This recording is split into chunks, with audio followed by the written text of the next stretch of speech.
Hai, lihat ada kelelawar terbang, lalu dia hinggap di pohon mangga. Jumpa lagi saudaraku dalam Renungan Harian. Salam sehat, penuh rahmat Tuhan sertamu. Untuk renungan hari ini, saya memberikan judul Kelelawarnya Gak Sekolah, yang didasarkan pada kitab Nabi Yesaya pasal 5 ayat 7. Sebab kebun anggur Tuhan semesta alam ialah kaum Israel, dan orang Yehuda ialah tanam-tanaman kegemarannya. Dinantinya keadilan, tetapi hanya ada kelaliman. Dinantinya kebenaran, tetapi hanya ada keonaran. Saudaraku, karena Pastori Durensawit, tempat tinggal kami sedang diperbaiki, maka untuk sementara kami tinggal di rumah kontrakan. Di halaman rumah kontrakan tersebut tumbuh sebatang pohon mangga, namun sampai hari ini kami belum pernah melihat buahnya. Kira-kira 2 minggu terakhir ini, di setiap pagi kami selalu melihat potongan-potongan kecil buah dan kotoran kelelawar di bawah pohon mangga tersebut. Kotoran ini tentu membuat tugas anak perempuan kami semakin berat, karena kotoran itu menempel di lantai halaman. Persoalan kami belum selesai, karena ternyata kotoran kelelawar itu juga jatuh di beberapa potong baju yang masih ada di jemuran, karena kami lupa mengangkatnya. Rupanya, sejak kelelawar itu bertengger di dahan atau di ranting pohon mangga, maka baju yang lupa diangkat di jemuran itu turut terkena getahnya. Satu pagi, ketika hendak mengangkat baju yang ada di jemuran, Bunda menjumpai ada beberapa potong pakaian yang terkena kotoran kelelawar.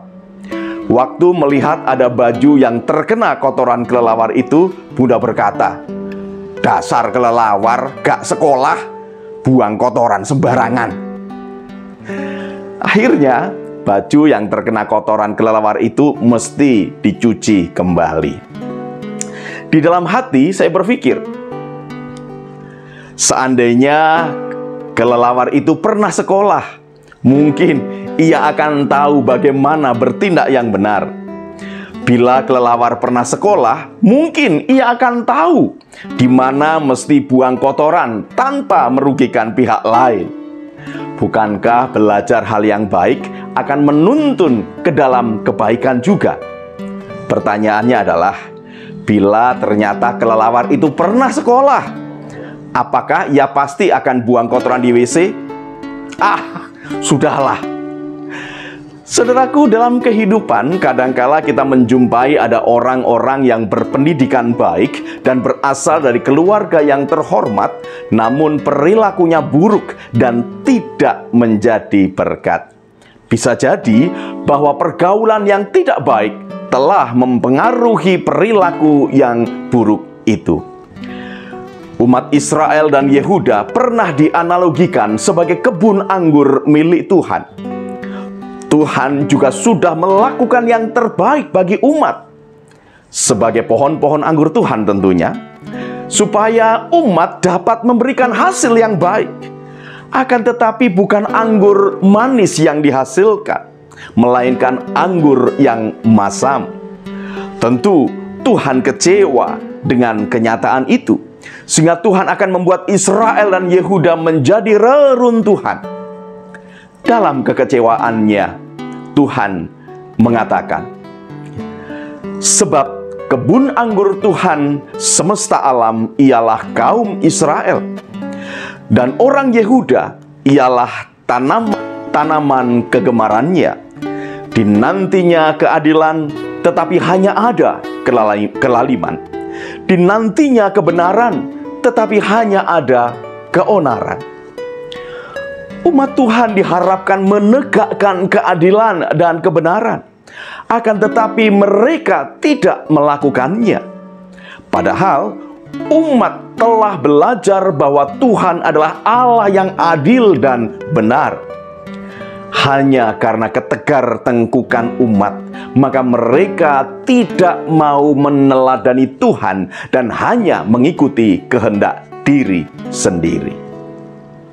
Saudaraku, Anda dan saya tentu telah merasakan berkat dan anugerah dari Tuhan. Oleh karena itu, mari kita menjadi berkat dimanapun kita berada. Kita bukanlah kelelawar yang makan dan membuang kotoran sembarangan. Kita adalah kebun anggur Tuhan yang mesti menghasilkan buah yang manis. Selamat berjuang, saudaraku. Tuhan Yesus memberkati. Salam guru dan keluarga.